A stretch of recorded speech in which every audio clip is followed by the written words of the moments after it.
On considère souvent que l'invasion de l'Ukraine par la Russie a déclenché un conflit dont on serait les victimes collatérales. En fait, cette analyse est fausse. On doit se penser comme en guerre avec la Russie, une guerre très particulière qui se joue sur un champ de bataille qui n'est pas le terrain de haute intensité, mais qui n'est pas la capacité à produire des armes, comme ça avait pu être le cas pour la Seconde Guerre mondiale, mais qui est ce qui se passe dans le champ économique. La hausse des prix de l'énergie, les évolutions du taux de change, le soutien qu'on doit apporter à l'Ukraine sont autant d'éléments qui représentent plusieurs points de PIB de perte d'activité dans nos pays. Et c'est là que ça se passe aujourd'hui. Alors, un des canaux principaux, c'est l'énergie, et ça fait que notre action dans ce conflit converge avec les politiques climatiques. Et dans cette convergence, tout ce qu'on fait pour se passer des combustibles fossiles nous permet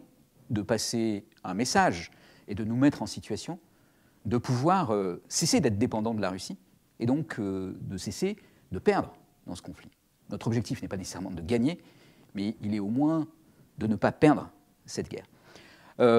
Ensuite, quand on pense à partir de ce long terme, qu'on va pouvoir réaliser immédiatement, parce qu'on ne peut pas se passer des fossiles aussi rapidement que ça, eh bien, il faut réfléchir à comment on active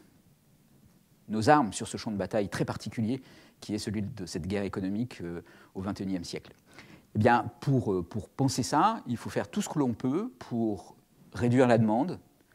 augmenter éventuellement les offres alternatives, de façon à pouvoir faire baisser les prix du gaz, les prix du pétrole, parce que chaque fois qu'on aboutit à une baisse des prix du gaz ou du pétrole, c'est ça en ressources en moins qui va à la Russie, et c'est ça qui va pousser la Russie